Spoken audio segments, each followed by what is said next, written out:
NSS army, कैसे हो आप सब? आई होप आप सब अच्छे होंगे। So I am NSS educator and loving दीदू। Welcome to all of you in your channel brilliant classes. So guys, आज की इस वीडियो में हम पढ़ने वाले हैं class 12 maths chapter number 11 3 dimensional geometry की एक्सरसाइज 11.2 का क्वेश्चन नंबर 6। तो इस वाली वीडियो के अंदर हम क्वेश्चन नंबर 6 से स्टार्ट करेंगे। पहले वाली वीडियो के अंदर मैंने तुम्हें क्वेश्चन नंबर 1 to 5 बता दिए हैं। अगर तुमने वो वीडियो नहीं देखी है तो उस वीडियो को मेरे चैनल के ऊपर चेकआउट कर लेना, तो वहां से जो है वीडियो को देख सकते हो। ठीक है, सो अभी के लिए स्टार्ट करते हैं क्वेश्चन नंबर 6 से। तो क्वेश्चन नंबर 6 हमें गिवन है, find the Cartesian equation of the line which passes through the points -2, 4, -5 and parallel to the line x plus 3/3 is equals to y minus 4/5 is equals to z minus 8/6। Question के अंदर हमें पता क्या करना है, हमें Cartesian equation निकालनी है किसी लाइन की जो एक पॉइंट से पास आउट हो रही है, और वो पॉइंट क्या है -2, 4, -5 है और पैरेलल है किसी लाइन के। ठीक है, तो इसकी हमें इक्वेशन निकालनी है। तो ये कौन सी वाली इक्वेशन है?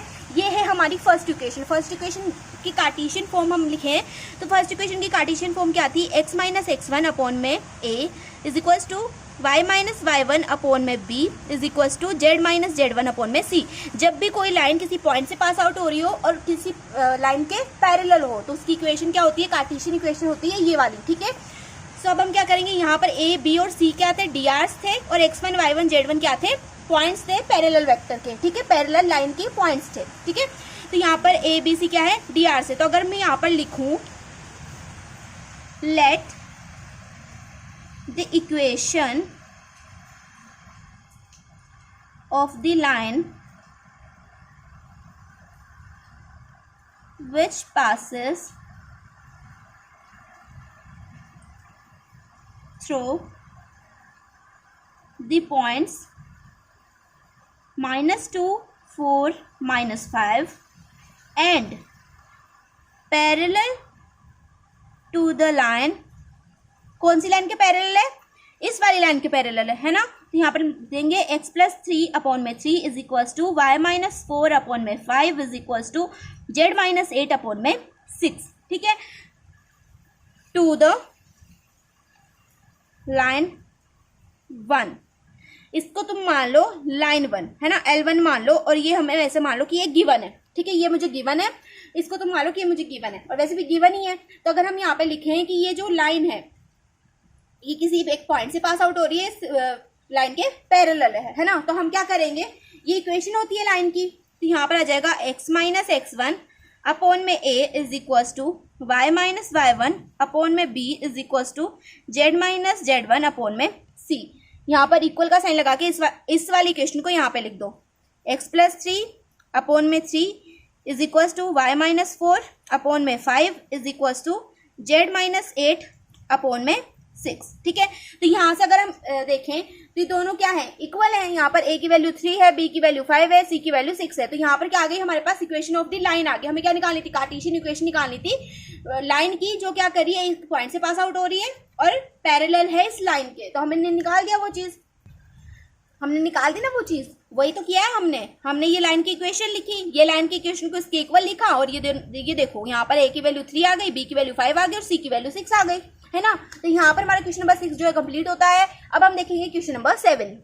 तो देखो क्वेश्चन नंबर 7 मुझे गिवन है, the Cartesian equation of a line is x minus 5/3 is equals to y plus 4/7 is equals to z minus 6/2। तो हमें क्या करना है, इसकी वेक्टर फॉर्म लिखनी है। हमें कार्टेशियन इक्वेशन गिवन है उस लाइन की, हमें उसकी वेक्टर फॉर्म लिखनी है ना। तो देखो वेक्टर फॉर्म के लिए हमें क्या क्या चाहिए होता है? वेक्टर फॉर्म क्या होती है? पहले तो वेक्टर फॉर्म में तुम्हें लिखा के दे देती हूँ। अगर कोई लाइन जो है उसकी कार्टेशियन इक्वेशन ये है तो उसकी वेक्टर फॉर्म क्या होगी? r vector is equals to a vector plus में लैम्डा b वेक्टर, और ये हमने पढ़ रखा है ना। तो देखो अब इसके लिए मुझे क्या क्या चाहिए? इसके लिए मुझे चाहिए a वेक्टर और b वेक्टर। अब a वेक्टर और b वेक्टर निकालने के लिए हम क्या करेंगे, पहले तो हम इसको गिवन लेते हैं, है ना। यहाँ पर मैं इसको गिवन ले रही हूँ, x माइनस x1 अपॉन में a is equals to y minus y1 upon में b is equals to z minus z1 upon में c, है ना। यही इक्वेशन है, सेम इक्वेशन मैंने यहाँ पे लिखी है, बस यहाँ पर मैंने इसकी वैल्यूज नहीं लिखी। x1 y1 z1 की वैल्यू क्या है? -5, 4 और -6 है। ठीक है, तो ये मैंने रियल वाली इक्वेशन लिख दी है। ठीक है, जो जनरल इक्वेशन होती है तो मैंने यहाँ पे लिख दी। तो यहाँ पर से तुम देखो कि a b और c की वैल्यू क्या है? a b c की वैल्यू है 3, 7, 2, है ना। सिंपल हमें क्या करना है? कंपैरिजन करना है। तो a b c की वैल्यू क्या है? 3, 7, 2 है ना। तो यहाँ पर हम लिख देंगे a, b, c की वैल्यू क्या आ जाएगी? 3, 7, 2, ठीक है। एबीसी की वैल्यू निकाल दी। अब हम क्या करेंगे, अब हम निकालेंगे x1 की वैल्यू, y1 की वैल्यू और z1 की वैल्यू, ठीक है। उसके लिए भी क्या करेंगे, कंपैरिजन करेंगे इन दोनों के बीच में। तो यहाँ पर से तुम निकालो x1 y1 z1 की वैल्यू। तो x1 की वैल्यू आ जाएगी -5, साइन के साथ में लेना है, ठीक है, साइन के साथ में लेना है। तो यहाँ पर आ जाएगा -5 है ना, ये वाला -5 मैंने यहाँ पे लिख दिया। अब यहाँ पे देखो x माइनस x1 है ना, तो x माइनस का साइन तो ये लगेगा इसे ही, -5 मैंने यहाँ पर x1 की जगह पे रखा, तो माइनस माइनस क्या हो जाएगा, प्लस हो जाएगा ना। तो यहाँ पर हम लगा देंगे +5, ठीक है, प्लस साइन लगा देंगे। यही करना है, माइनस के साथ में इस जगह पे पुट करना है। -5 को मैं यहाँ पर पुट करूंगी x1 की जगह पे, तो माइनस माइनस प्लस हो जाएगा, यहाँ पे आ जाएगा +5, ठीक है। अब मैं 4 को यहाँ पर पुट करूं, y1 की जगह पे मैं अगर 4 पुट करूं तो यहाँ पे जगह y-4, मतलब y1 की वैल्यू आ गई -4, ठीक है। अब अगर मैं -6 को यहाँ पर पुट करूं z1 की जगह पे, तो फिर से वो माइनस का और ये माइनस का क्या हो जाएगा, प्लस हो जाएगा, यहाँ पर हो जाएगा +6, ठीक है। तो x1 y1 z1 की वैल्यू भी आ गई, एबीसी की वैल्यू भी आ गई। तो जो एबीसी होता है इसको तो बोलते हैं हम बी वेक्टर, ठीक है। एबीसी को तो हम बोलते हैं बी वेक्टर, वैसे ये डीआरस भी होते हैं, इनको हम बी वेक्टर से डिनोट करते हैं। और जो x1 y1 z1 होते हैं ये होते हैं पॉइंट्स, और इनको हम डिनोट करते हैं ए वेक्टर से। तो मुझे क्या चाहिए था इक्वेशन के लिए, ए वेक्टर और बी वेक्टर चाहिए था, तो ये दोनों मेरे पास आ गए। अब देखो मेरे पास ये पॉइंट की फॉर्म में आए ना, तो ए वेक्टर के लिए क्या मैंने बताया था आपको कि जो वेक्टर होते हैं वो हमेशा आते हैं अपने कोफिशिएंट्स के साथ में, अपने कंपोनेंट्स के साथ में। और वेक्टर के कंपोनेंट क्या होते हैं, वेक्टर के कंपोनेंट होते हैं i, j और k, है ना। तो यहाँ पर जो 5, 4 और 6 है ये किसके साथ में आएंगे, i, j, k के साथ में आएंगे। और 3, 7, 2 भी किसके साथ में आएंगे, ये भी आएंगे i, j और k के साथ में। तो यहाँ पर अगर मैं यहीं पे लिख देती हूँ तो इक्वेशन क्या आ जाएगी हमारे पास वेक्टर फॉर्म में, r vector is equal to a vector. तो a वेक्टर क्या है हमारे पास 5, साथ में आ जाएगा i कैप, फिर माइनस में 4, साथ में आ जाएगा j कैप, फिर प्लस में 6, साथ में आ जाएगा k कैप, ठीक है। फिर यहाँ पर प्लस का साइन है, प्लस का साइन लगाएंगे, लैम्डा लिखेंगे। बी वेक्टर में लिखेंगे 3i प्लस में 7j प्लस में 2k, ठीक है। तो यहाँ पर ये जो हो गई हमारी वेक्टर की इक्वेशन, ठीक है, वेक्टर फॉर्म में हमने इक्वेशन निकाल दी है। ये हो गया हमारा क्वेश्चन नंबर 7 का आंसर। तो अब हम देखते हैं क्वेश्चन नंबर 8। तो देखो यार क्वेश्चन नंबर 8 मुझे गिवन है, find the vector and the Cartesian equation of the line that passes through the origin and 5, -2 and 3। 2 point से जो है एक लाइन पास आउट हो रही है, तो हमें उसकी वेक्टर फॉर्म भी निकालनी है और कार्टेशियन फॉर्म भी निकालनी है ना। तो पहला पॉइंट तो है ओरिजिन। तो ओरिजिन कैसा होता है, ओरिजिन होता है भाई हमारा 0, 0, 0, है ना। दूसरा पॉइंट है मेरा 5, -2, 3। तो मैंने तुम्हें क्या बताया था कि अगर कोई लाइन 2 पॉइंट से पास आउट हो रही हो तो उसकी वेक्टर इक्वेशन क्या होती है, उसकी वेक्टर इक्वेशन होती है r vector is equal to a vector plus में लैम्डा b वेक्टर माइनस में a वेक्टर, ये होती है उसकी इक्वेशन, है ना। तो यहाँ पर मेरे पास दोनों पॉइंट्स मुझे गिवन है, तो मैं क्या करूंगी, a वेक्टर इसको मान लेंगे और b वेक्टर क्या हो जाएगा, b वेक्टर हो जाएगा ये वाला, है ना। तो देखो यहाँ पर हम लिख देंगे r vector is equal to, मैंने क्या बताया था, ए जो वेक्टर होते हैं वो हमेशा कंपोनेंट्स के साथ में आते हैं, और कंपोनेंट्स क्या होते हैं, i, j और k होते हैं, है ना। तो यहाँ पर आ जाएगा 0i, ये a वेक्टर है ना, तो 0i प्लस में 0j प्लस में 0k, ठीक है, प्लस में लैम्डा के साथ में। अब देखो b वेक्टर क्या है मेरा, b वेक्टर है 5i के, है ना, 5i माइनस में ये 2j प्लस में 3k। अब इसमें से क्या माइनस हो रहा है, इसमें से माइनस हो रहा है हमारा a वेक्टर, तो यहाँ पे लिख दो माइनस में 0i प्लस में 0j प्लस में 0k, है ना, आ गया। अब देखो अब हम क्या करेंगे, इसको सॉल्व करके लिख लेंगे। तो यहाँ पर आ जाएगा r vector is equals to, देखो 0, 0, 0, ये तो कैंसिल हो जाएगा पूरा, यहाँ पे आ जाएगा लैम्डा। अब देखो 5i में से 0i जाएगा तो क्या बचेगा, 5i बचेगा, है ना। 2j में से 0j जाएगा तो क्या बचेगा, माइनस का 2j। ऐसे ही 3k में से 0k जाएगा तो क्या बचेगा, प्लस का 3k। तो ये आ जाएगा हमारा आंसर, मतलब वेक्टर फॉर्म के लिए ये आंसर आ जाएगा। अब हम निकालेंगे कार्टेशियन फॉर्म। तो कार्टेशियन फॉर्म क्या होती थी, अगर कोई जो लाइन है वो 2 पॉइंट से पास आउट हो रही हो तो उसकी कार्टेशियन फॉर्म क्या होती थी, उसकी कार्टेशियन फॉर्म होती थी, देखो ये तो है वेक्टर इक्वेशन, और यहाँ पर आ जाएगी कार्टेशियन इक्वेशन। तो कार्टेशियन इक्वेशन होती थी x माइनस x1 अपॉन में x2 minus x1 is equal to y minus y1 upon में y2 minus y1 is equal to z minus z one upon में z two minus z one. तो ये होती थी हमारी इक्वेशन, ठीक है। तो x1 y1 और z1 तो मान लेंगे हम 0 0 को, है ना, और x2 y2 z2 मान लेंगे हम इस वाले को, ठीक है। तो यहाँ पे मैं लिख देती हूँ x1 y1 z1, यहाँ पे हम लिख देंगे x2 y2 z2। आगे बात समझ में। अब देखो यहाँ पर ये वैल्यूज पुट कर दो। x1 की वैल्यू है 0, x2 की वैल्यू क्या है 5 है ना, 5 माइनस x1, x1 है 0 is equal to y minus y1, y1 की वैल्यू 0, y2 की वैल्यू क्या है -2, तो -2 minus 0 is equal to z minus z1 की वैल्यू है 0, z2 की वैल्यू क्या है, z2 की वैल्यू है 3, तो 3 माइनस z1 की वैल्यू 0। अब इसे सॉल्व कर लो, तो x में से 0 जाएगा तो क्या बचेगा, x ही बचेगा, 5 में से 0 जाएगा तो 5 बचेगा, यहाँ पर भी y में से 0 जाएगा y बचेगा, यहाँ पे आ जाएगा नीचे -2 is equal to z upon में 3। तो ये आ जाएगी हमारी कार्टेशियन इक्वेशन, ठीक है। सो यहाँ पर हमारा क्वेश्चन नंबर 8 भी जो है कंप्लीट होता है। अब हम देखेंगे क्वेश्चन नंबर 9। तो देखो क्वेश्चन नंबर 9 हमें गिवन है, find the vector in the Cartesian equation of the line that passes through the points 3 -2 -5 3 -2 6। तो हमें भी इसमें भी क्या करना है, वेक्टर और कार्टेशियन इक्वेशन निकालनी है किसी लाइन की जो 2 पॉइंट से पास आउट हो रही है। तो अभी हम ये वाला क्वेश्चन तो ऊपर करके देखें, है ना। वेक्टर फॉर्म क्या होती है, अगर कोई लाइन 2 पॉइंट से पास आउट हो रही होती है तो उसकी वेक्टर फॉर्म होती है R vector is equal to A vector plus में lambda B vector minus A vector. और कार्टेशियन इक्वेशन क्या होती है, x माइनस x1 अपॉन में x2 minus x1, y minus y1 upon में y2 minus y1, z minus z1 upon में z2 minus z1, ठीक है। सो इसको तो वैसे मेरे को करवाने की जरूरत नहीं है क्योंकि मेरे को पता है तुम सब कर लोगे, लेकिन चलो फिर भी करवा ही देते हैं, है ना।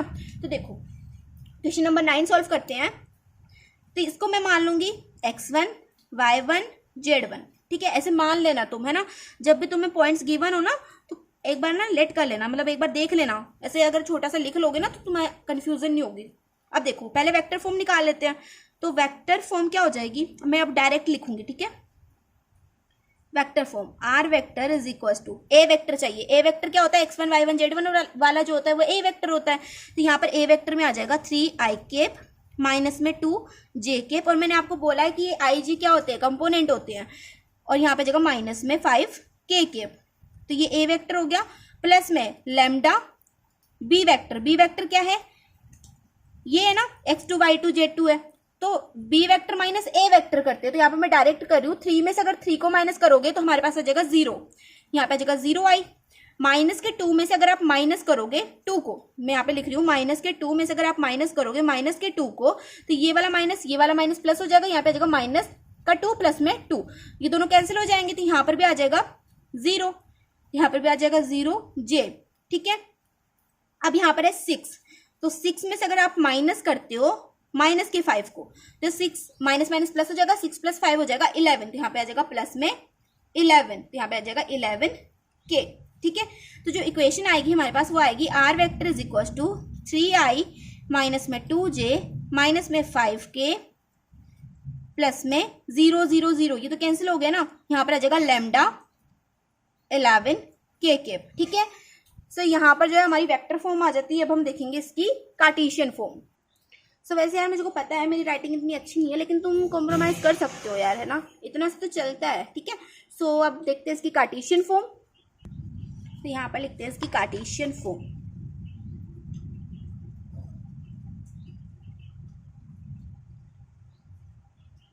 तो कार्टेशियन फॉर्म क्या होती है, अगर कोई लाइन 2 पॉइंट से पास आउट हो रही होती है तो उसकी कार्टेशियन फॉर्म क्या होती है, x माइनस x1 अपॉन में x2 minus x1 is equals to y minus y1 upon में y2 minus y1 is equal to z minus z1 upon में z2 माइनस z1। ये होती है उसकी कार्टेशियन फॉर्म।